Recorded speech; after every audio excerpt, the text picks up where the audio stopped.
I'm Abby Meller, Managing Director of Moreover. I'm the host of Leading Lights, the podcast for women in the charity sector. Hi Michelle, thank you for joining me today on Leading Lights. Delighted to be here, Abby. Michelle, would you tell me a little bit about what you do and who you are? So I'm Michelle Thew. I'm the Chief Executive of Cruelty International, and that's a global animal protection organisation. Could you tell us how our audience might have come across you, how they might see you? Yes, so Cruelty International, as well as doing, legislative work and lobbying and work with scientists, we also approve brands as cruelty-free. So if you were to go into store and you pick up a product and you turn it round and you see that Cruelty International logo and that leaping bunny, that's also us. So a lot of people don't actually realise that that symbol is part of what my organisation does. So I have whole teams of people that work with brands and manage their supply chain to make sure that they're cruelty-free. So if you're shopping cruelty-free and you're shopping for Cruelty International approved products with that logo, then that's my organisation. So many of us have grown up with that, so thank you for pointing that out. And can you tell me how long you've been in post? Gosh, a long time. So I actually first joined Cruelty International when we were then BUAV back in 1999. And then I moved to the US, to California. Maybe we can talk a little bit more about that later. And then I came back to join the organisation, change its name and kind of roll out our global vision in 2006. 2006. And when did you become the chief executive? I was the chief executive for all of that time. So I was the chief executive originally of the previous organisation, moved to be the CEO of an international organisation headquartered in California, and then came back to be the CEO and transitioned the organisation into Cruelty International. Well, we've got lots to talk about then today. You've been in post for a long time. And I've had many of these different conversations, some with chief executives who've just come into post, some who've held the role for a couple of years. But I think you're the first that's been in post for this many years. So I'm really interested to dive into that later on. Before we do, I'm asking all my guests to take me back. So do you mind telling me what your earliest significant memory is? Gosh, probably. I think being in our back garden, I'm sure lots of people will have those memories from home. And probably, to be honest, having all of my little school friends around and playing teacher. That's probably the thing that I remember the most. So when I think back to my childhood, it will be playing teacher, kind of organising my friends, right, marshalling them all into the garden and out of the garden. And then when I was a little bit older, probably touring Europe by bicycle and camping with my family. They were very big on us actually seeing a lot of the world and exploring, but in a really kind of, straightforward way. So we went off on bikes with tents, and I remember doing a lot of that when I was younger. And how old were you around that age?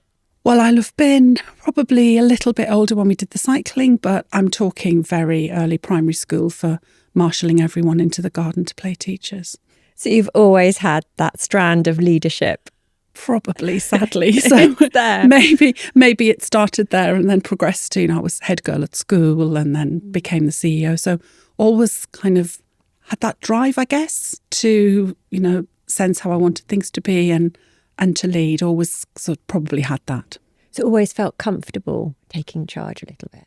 It has a little bit, hopefully not in a kind of I'm in charge way, but more in a natural sense of, if you're travelling with a group, I tend to always be the one that says, this is the way we're going, we pick up that at that time, and here's the itinerary. So just always had that there. And you mentioned your family. Can you paint a picture of your family life when you were growing up? Yes, so I'm from the northeast of England. You can probably tell by my voice, from Sunderland.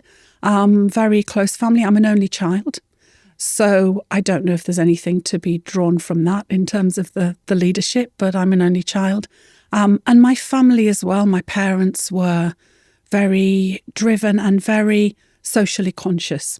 So very kind, taught me all about, social justice and the way in which the world should be, and lots of conversations around the dinner table about politics. A very sort of political and engaged family. And did you have that? Did you have dinner together, conversations over dinner? Yes, they were really passionate about that, actually. So really passionate about us, eating together and being together, and lots of talking, very much the check-in on how was your day, what's happened.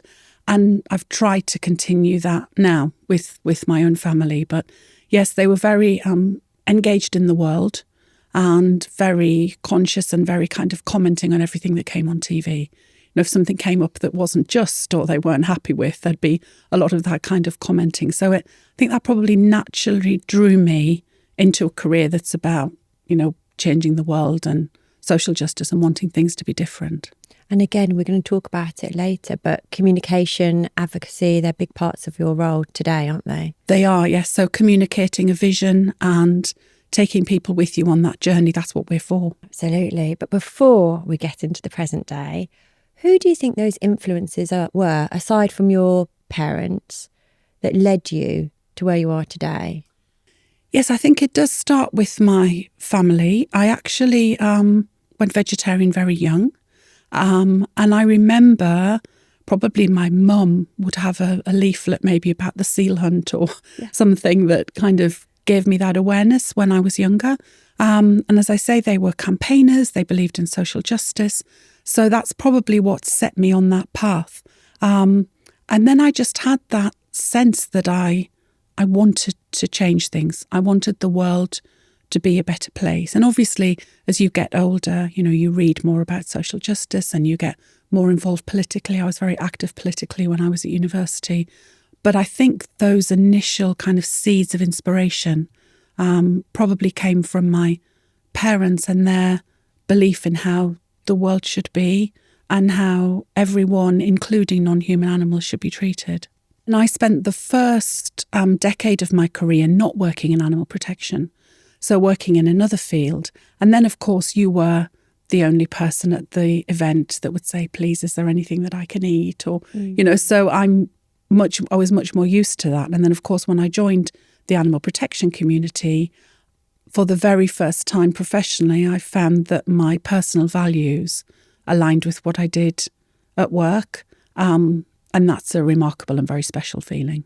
And thinking back to those milestones that led you to Cruelty Free International, did you experience any failure along the way? Well, I took a different turn initially. So my initial background is in psychology. So I trained as a psychologist and I worked with children with learning difficulties and then eventually working with deaf children, and was heading up the National Deaf Children's Society, directing all of their services. And then when that chief executive was on maternity leave, I sort of stepped up into that acting role. And in a way, my career was sort of set to go on that path, but there was something nagging away at me that meant that I needed to make a change. And so then, to be honest, I remember sitting up one day and thinking, I need to work in animal protection. I'll do anything, I had this kind of vision that I would leave the role as an acting CEO and I would go to be a kennel maid if it meant I could work with animals. So it was that strong, that desire to switch career. And I remember reaching out to the RSPCA at the time. And actually, they didn't offer me a role as a kennel maid. They offered me a role as a regional director for the organisation. And then at the time when I was actually just about to take that role, the CEO of what was then BUAV came up, and it had been an organisation that I'd actually supported since I was young.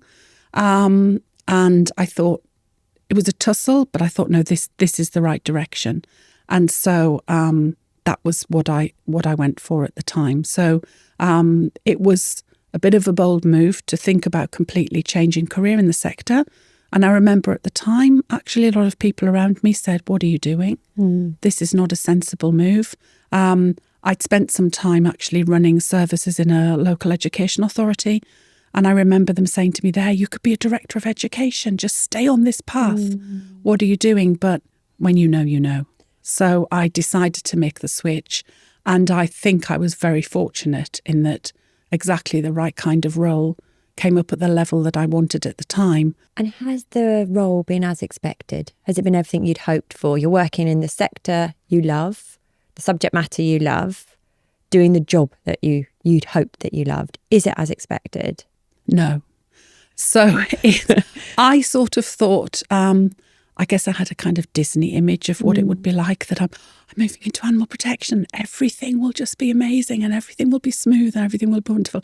And of course it isn't. You know, leading social justice and change organisations is challenging because they inevitably draw to them people who are passionate.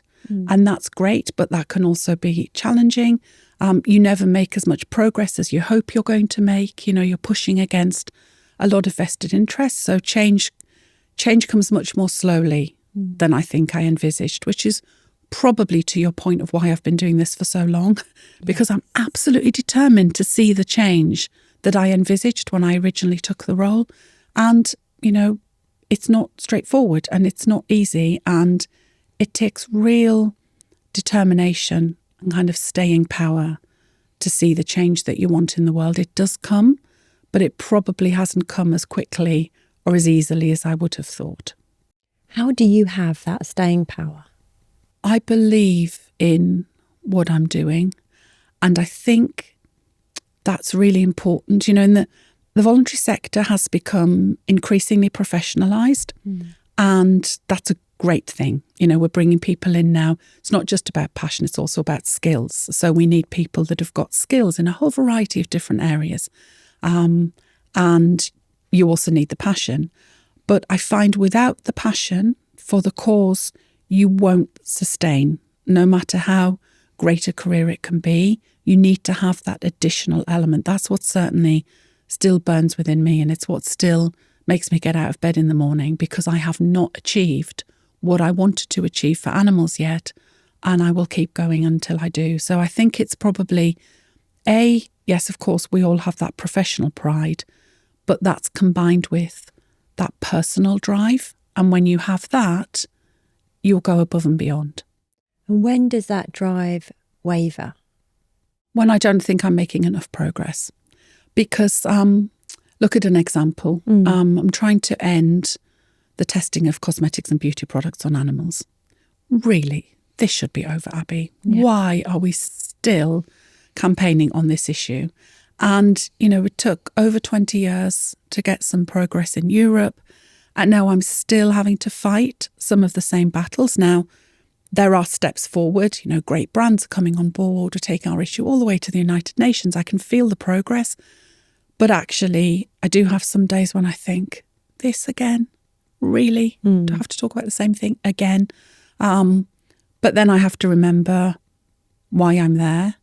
And I think about those animals who don't have that voice, and you get up and you try again. And how much of a fight does it feel like? It feels like a huge fight. There have been times when I've been doing this role when it's been a real fight. I mean, fighting in court and, you know, out on the streets trying to raise awareness. Now as an organisation, what's great is that we have more and more partners on our side, and we're much more inside the room working with great brands, working with governments to create that change. And that you've felt that shift. And that's been a very deliberate decision by me as a CEO about the kind of organisation that I thought would be effective. Now, other CEOs may have taken a different path. When you're trying to change the world, there are multiple paths you can go down. And I've chosen partnership and engagement, and time will tell if that's been the right decision. But there have been times when it's felt really tough. And sometimes you're the only person in the room that's thinking about animals or caring about them. And I think being an organisation that people can partner with, and being a CEO that kind of walks those values but does it in a way that people can get close to you and can share your vision, has been really important to me. So that's how I try to put our values into practice. Absolutely determined, because we have a very radical goal. We want to change the way the world views animals, but we put that into practice in a professional, partnership-driven way. And that's the only way that I know how to do the job. And to what extent is it you fighting that fight? To what extent is it you as the public face of Cruelty Free International, with the partnerships, whether you're with government, the UN? How much does it relies on what you can do on the day? Quite a lot, actually. And I think that's probably true if you were talking to any CEO, particularly of a campaigning organisation, because you have to be, you're the voice and the face of the organisation. So people have to believe in you to a large extent. They have to believe that the values that you hold are true and that you're credible. So I think a lot does rely upon you. What's changed in the time since I took over the organisation, however, is that we've really expanded our team. So we now have a team of really fantastic professionals bringing different skills into the organisation, because it really shouldn't be a one-woman show. So we've now got a lot of people in a lot of different roles, and I'm trying to learn how to delegate. But any passionate CEO is still very hands-on because you care. But that has changed. So we have now got a great team, and it doesn't always have to be me in the room. But there are times when it does have to be you. You know, a major corporate will expect the CEO to be there. If you're speaking, you know, at key events, that has to be the CEO. And sometimes I think your role as a CEO is to step in when things are difficult. So if things are politically difficult, or they need a resolution, or that vision thing is needed, that's your job. And if you're not doing that, then you're not really the CEO. So I don't think you ever don't show up as the CEO, no matter how brilliant your team are. A lot does rely upon you, especially in a campaigning organisation, because you're the voice. And what does that feel like? It's in part exhilarating and exhausting, probably in equal measure. So, of course, it's exciting. And I know there's a lot talked about, actually, and this is really important for people thinking about stepping up to CEO. There's a lot of talk about how stressful it must be and how demanding it must be. And of course it is. It is my whole life. You know, there aren't any Sundays when I don't check email. There aren't any holidays when I'm not constantly in touch. That is just the way it is. I live it and breathe it. However, I don't think these roles are actually as stressful as being in a role where you have no autonomy. So actually, although people talk about the people at the top having all of the responsibility and the stress, I think it's much more stressful for people that don't have autonomy. Maybe if they don't have a great boss, they have lots of great ideas and they can't express them. So I feel although it's exhausting, it's a privilege to be in the position where you can step in and you do have autonomy. And if you have ideas and a vision, if you've got a great staff team and a supportive board like I have, you can put that vision into practice. So that, I think, alleviates a lot of the stress. I was going to say, does it offset it a little bit? It does. I mean, I have, you know, lots of ways in which I also have to deal with the stress and the challenging role. Well, tell us about those. How do you offset that? How do you manage stress in your day-to-day life? This is a very, very demanding and busy role. But I have some great things in my corner. So I have a fantastic partner, musician and actor, in a different world, a communicator, but a different kind of communicator. So that's great. And obviously, I have my daughter, passionate about English literature and philosophy and photography. So watching how she will develop in the world is really kind of grounding. And also for me, that means you have to take some time out. Because I'm so committed to this issue. I honestly think if that family were not there and were not as great and supportive and part of my life as they are, then I would work 24 hours a day, 7 days a week, and that would not be healthy. So actually, I have to take the time out. You know, there's a parents' evening, or my daughter needs me, or, you know, it's family time, or we're going off to the theatre to see David Tennant, or whatever it is that she drags me to do. So those things are important. And then probably where I live is really grounding and helpful. I live in Brighton, so that sea. I was brought up on the coast, obviously in the northeast, and so the sea and that air and the sky and the vision and the cultural diversity and the engagement of my home city is really important. And probably Radio 4 and lashings of Assam tea, probably the things that keep me going the most. People can do those. People can do the tea and the Radio 4, so that's really useful. Do you know what's really interesting? The more conversations I have for those women that have a family, it's exactly the opposite to what I would expect. It's that the family enables you to do the role rather than the idea that I've been brought up with, which is in some way having a family can prohibit you in terms of the leadership journey. Yes, I think this there is a sense of having it all, and it's not easy. It's not easy, and it's not straightforward. But for all of those times where you feel like you're running in 20 different directions and you're incredibly stressed, there's also a grounding balance that means that you have to have other things in your life, which is probably good for you. There are probably only so many plates you can spin, though. So there's probably this great plate of kind of social life and excitement. Then there's the plate of your role and your job. And then there's your family responsibilities. I probably can't spin all three all at once. So the social life and that side of it will dip sometime because I'm passionate about my job and I'm passionate about my family. But I've also had great support from them growing up. You know, my parents leaned in when my daughter was really young, and without that, we would really have struggled. And you said that you can't do all aspects. How do you feel about perhaps missing out on any of those aspects, like the social life? Does it matter at this point in your life? Or I have many more lives to live. So I think one of the things that I've always believed is you're always looking forward, you're always planning for the next. And I'm like that at work as well. Like, and what's next? And where are we going next?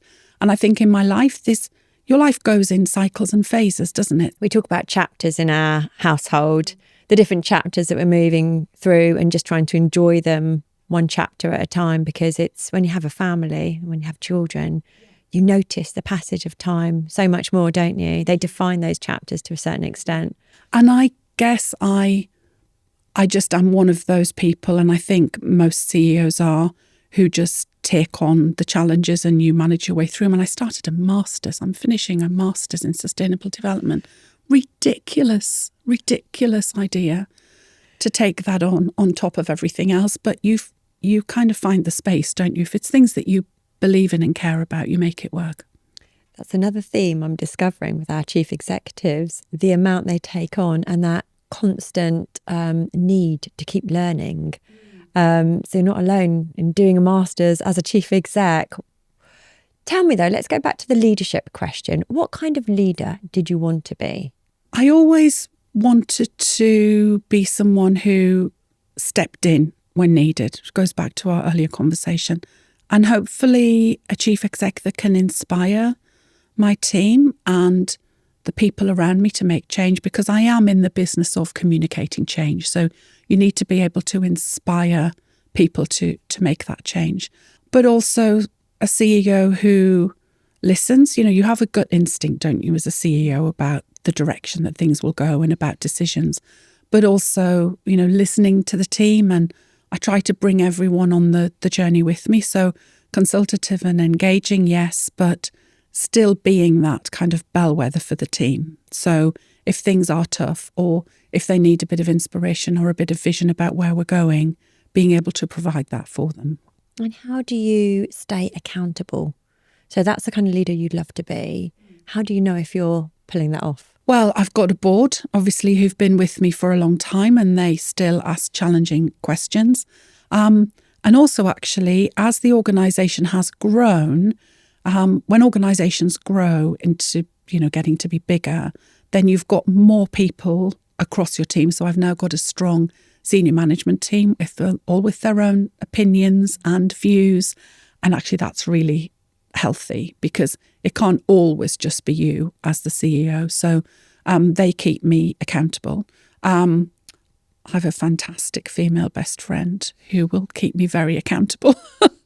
And also, you know, just having people around me in my life, I think that helps. But structurally at work, then the fact that we've grown and we've got a lot of great senior professionals now who sit alongside me to drive the organisation forward is really great. We work with lots of sort of heads of brands, heads of marketing, heads of creative. And I know that our clients are really motivated to do lots and lots of good in the world. And sometimes they have said to me, there's certain barriers the higher up you go. It can be hard for visions to trickle down in the way a chief exec might hope.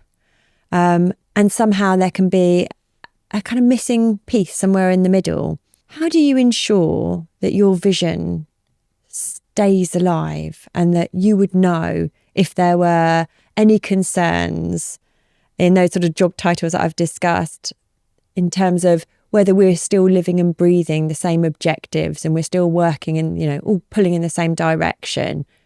That's a really good question, actually, because what I've probably learned, both doing this job for a while in different scenarios, but also as the team have grown, is how much you have to be explicit about your values and your vision. Because it doesn't just come because you live and breathe it. So I think probably earlier in my career, I thought, well, if I live and breathe these values and I operate like this by some process of osmosis, then everyone will just know. And actually, there have been a number of times when I thought, no, people don't just know, because it's all in your head. And you think you're communicating it, but actually you need to be very explicit. So we have a lot more touch points now in the organisation, regular staff meetings where everyone discusses what they're doing, even as the team has grown, very engaged senior management team. And this year, explicitly drafting a very clear 10-year strategy with the milestones and the mapping and describing that culture, and then bringing in team members that are part of that culture. But even being explicit about the kind of organisation we are, that we work in partnership and we engage, and these are our values. And that goes right down to the language that we use. And I'm sure people joining the organisation for the first time probably think we're overprotective about things like language. And probably very little comes to me that I don't somehow correct. And I'm sure that's annoying. That must be really irritating. Yeah. But actually, it's all part of that, keeping things on the road. Because if something starts to stray very quickly, you're not the organisation you thought you were, or someone's having a conversation with a partner, with a potential supporter, that is not the conversation you would want to have. And if you walk through the building and you hear those phone calls and you think, that doesn't sound like I would like it to sound, then you need to course correct a little. So we're very good at now communicating very explicitly what those values are, right down to the language. So it starts with how you behave, but ultimately it's down to, the words you use in your newsletter. And these things should all consistently communicate your values. And I've learned that you have to put more time than I realised into that internal communication and checks and balance piece. So you've got all the work that you do internally, as well as your role being very external facing. You seem to have a calm confidence about you, Michelle. All front, Abby. So, this is because we met, didn't we, through a careers fair where both our children were participating. We were talking about roles in the charity and voluntary sector, but that was the thing I thought as we met, that you had this calm confidence. You say it's a front, but that confidence must be there to do the job you're doing in terms of taking those decisions internally, but being the face, as we were talking about earlier, of the organisation. You've talked about the things you do to help you cope with stress. You've talked about the different elements of your role. How can you speak to confidence as a woman? What advice can you impart, or what could you suggest to people who are thinking about the skills they might need? We talked about communication as well, but the confidence side of things. How does one, if they don't naturally have it, build confidence and resilience for the type of thing that you're doing now? Well, it's very nice of you to say that. Thank you. And that's lovely to hear. I think probably that comes from being in a sector, in something that I believe in. So I think what I'm doing at work and for my day job is there's no pretense, or I don't have to learn the script because I feel it. And I've been doing this for a long time, obviously, that will also help. But the thing that I would say probably most, which helps with the confidence, is find your passion. And I say this to my daughter now, find the thing that you love and then make a career from it. And I think that's really important, because if you have that belief in the values, then that helps you in the tough times. And also, I'm leading an organisation that for some people still has a very controversial mission. So not everyone agrees with me. And that was a really interesting change, coming from working with children with learning difficulties and special educational needs, where I would rarely go into a meeting where someone would say, I don't agree with that. Yeah, of course. Everyone would just say, yes, of course, but we can't afford it, or we can't do X or Y. And then I came to work in animal protection, and we actually had an opposition. And you only can deal with that if you have that personal belief. So I think I would say to someone starting out, yes, there are amazing careers and you'll have skills, but you also need personal commitment. And if you can find the blend of those two, then you've got something that never feels like a job. But when you're there to make a change, then you work through any situation. So it's really interesting, actually, because I was mentioning earlier my partner, who's an actor. I could not do what he does, but I could stand on stage in front of thousands of people and talk about my cause instantly. But the thought of going onto stage, doing what he does, pretending to be someone else, that's probably where my comfort zone would drop. And that makes sense. I mean, you found the thing that suits you perfectly, and you feel completely at ease talking about the thing you're passionate about. So we've got to help the women listening to this podcast really hone in on what it is they care about and what they're passionate about. And that doesn't happen instantly. You were lucky, weren't you? You've had that interest in animal protection from when you were really young, but not everyone has their thing. No, they don't. And I look at my daughter and a lot of her friends, and, they're coming up to, GCSEs and life choices. And I wouldn't say that most of them really know where they want to go. And you know what? That's fine too. So you're at that age where I would say take every opportunity that comes along, because you just don't know when that next opportunity is going to be. I mean, when I was, early in my career, I worked in a prison for male offenders for a while, and then I went off to the US, and I did all kinds of different things, and they were all important in putting me on this path. So you've got to really lean into opportunities, because you don't know when something will just spark you. You may be like me and you may always have had that passion, but I recognise that not everyone does. But the voluntary sector will give you that opportunity. You'll find it if you take opportunities that present it to you. And do you ever feel nervous about holding the position for a long time? Yes, I do, which is why I think bringing in the team that I've got now, and also I think I'm at the stage in my career where, you can read a million books about delegation and about all of these skills that you need as a CEO. And actually, it's really hard, really hard. When something you're passionate about, and you'll know this, when you're leading something that you believe in, to actually believe that everyone else in the room can do that like you do it. And maybe people don't do it like you do it, but they'll do it in their own way, and that will equally get the results. So I think I'm at the stage in my career now where actually learning to delegate and trying to take what's been in my head and pass that on to the next generation of leaders will become increasingly important to me. Do you see sparks of talent within the team? Are you able to spot the next future chief exec?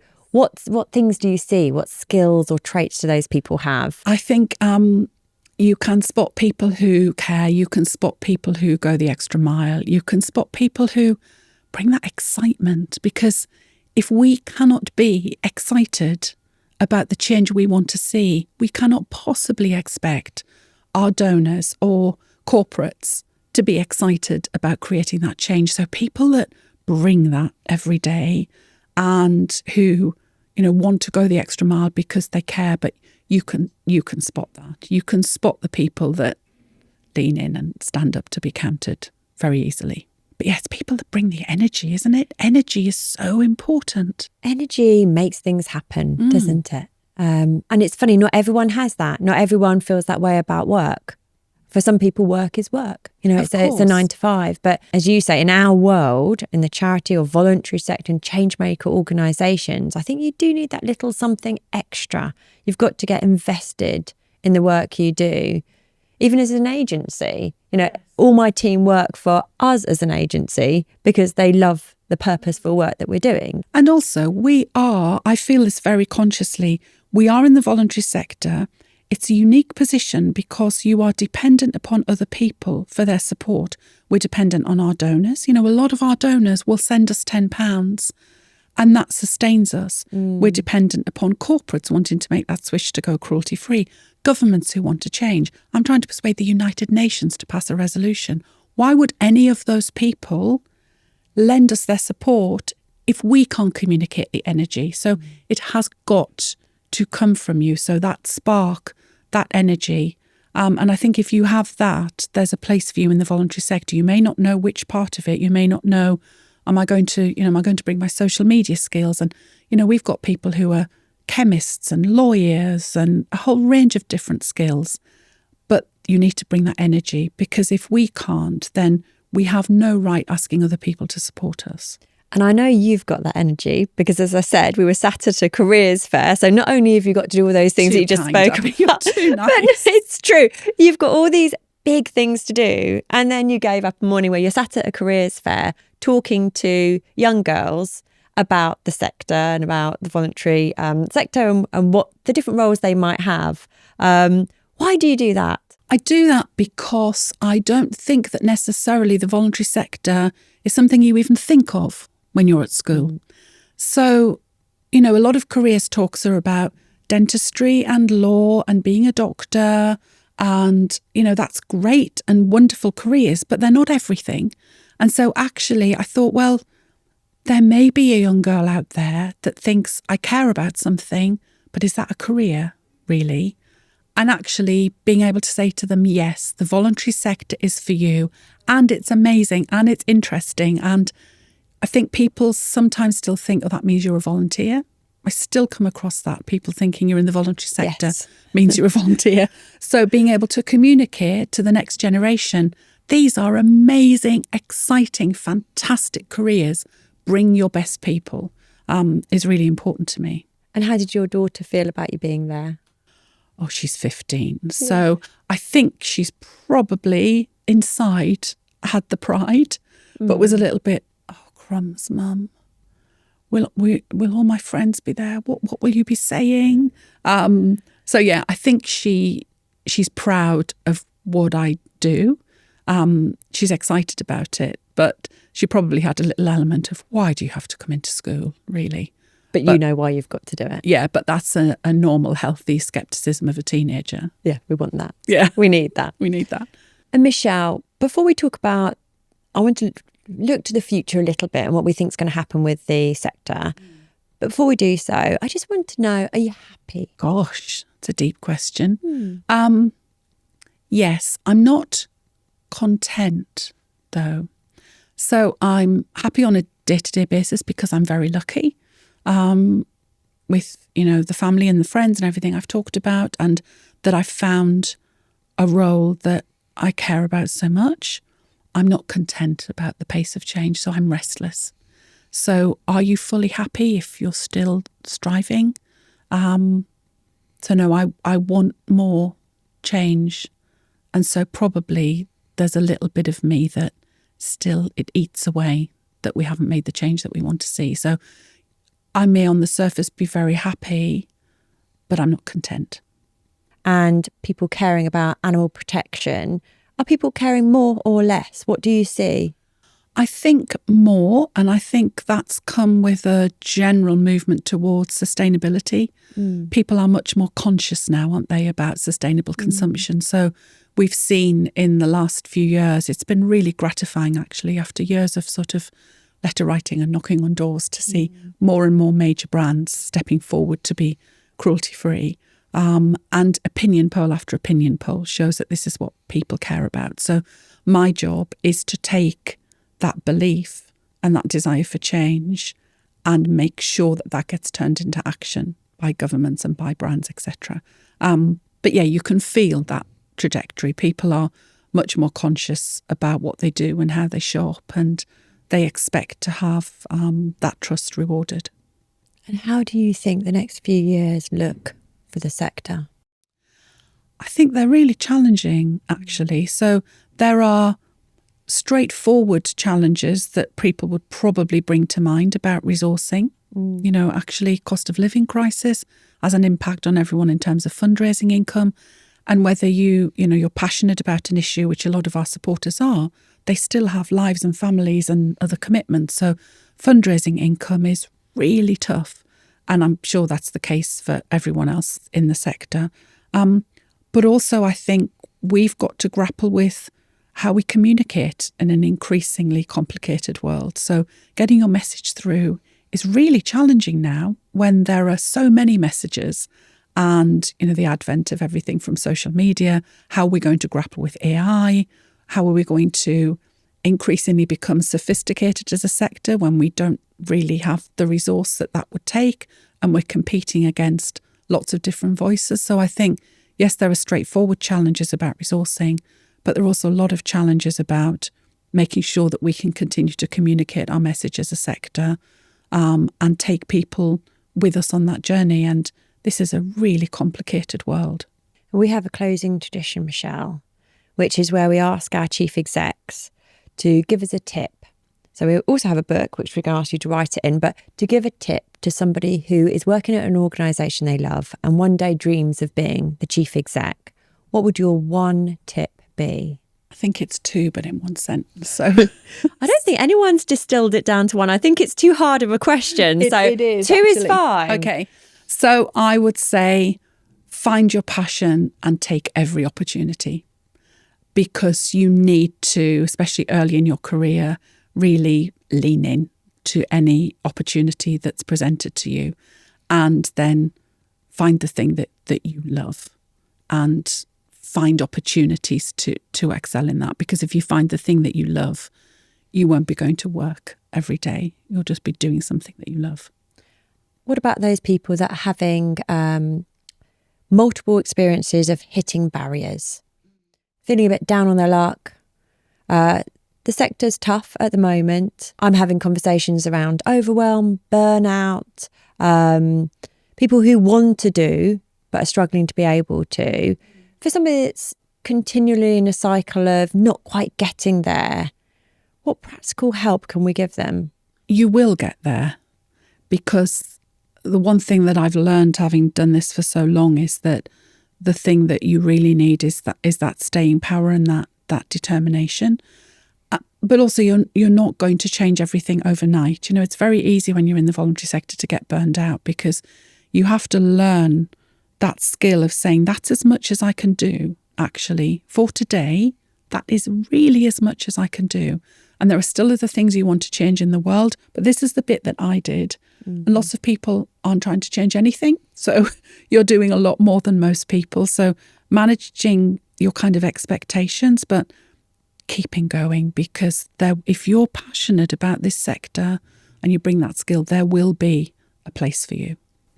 Thank you, Michelle. Thank you for your time today. Really appreciate it. It's been lovely. Thanks, Abby.